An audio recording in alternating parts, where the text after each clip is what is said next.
Hello mga Mima, paalis nga pala ako dyan. May pupuntahan kasi ako. Sa pupuntahan ko, kailangan kong sumakay ng LRT. Medyo malayo-layo ang mararating natin ngayon mga Mima. Habang nakasakay nga ako sa LRT, ayan nagbibideo ako kasi medyo marami na ring nagbago. Marami na rin ng mga tao sa loob ng LRT dahil sa bawat station na dinadaanan. At ilang saglit lang nakalabas na nga ako sa LRT. Eto naglalakad na rin ako palabas dito sa station. Madali lang kasi ang biyahe kapag ka LRT ang nasakyan mo.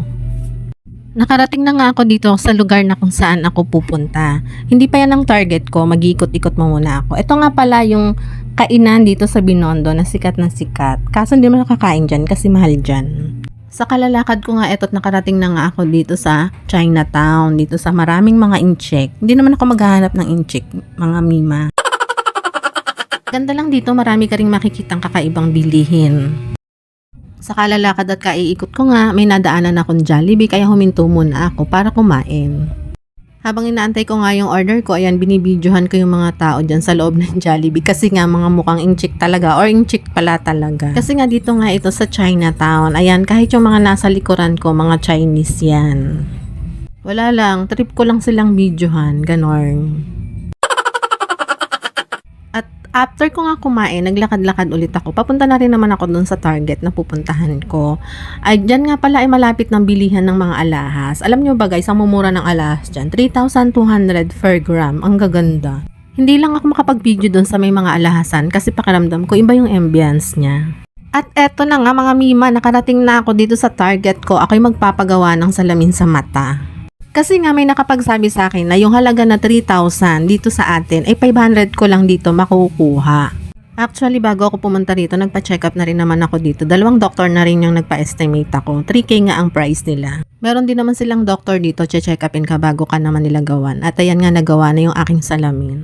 At pauwi na nga ako bago ako umuwi. Nagutom na naman ako. Ayan nga nakita ko tong noodles na to at saka yung siopaw. O order na nga muna ako niyan at kakain. At habang umorder nga ako, inaantay ko yung order ko. Binidyohan ko nga tong mga display nila. Ang gaganda.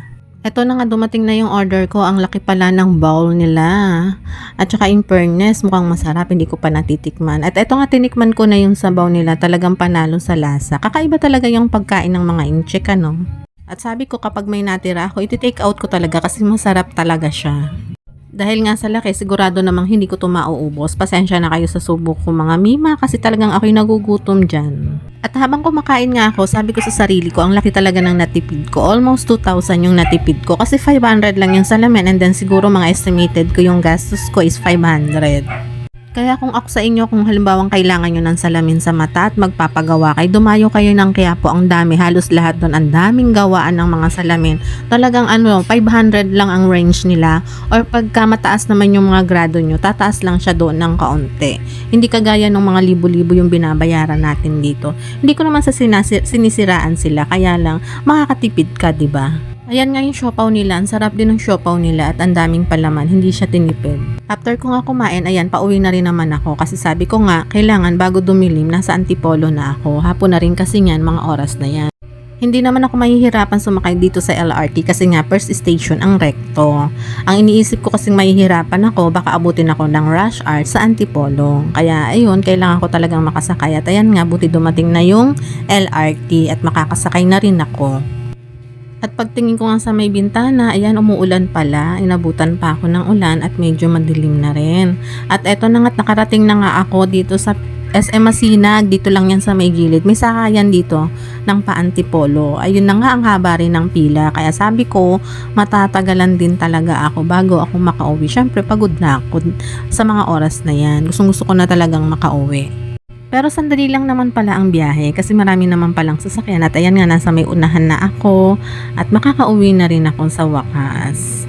At ayun lang ang aking travel. Thank you for watching.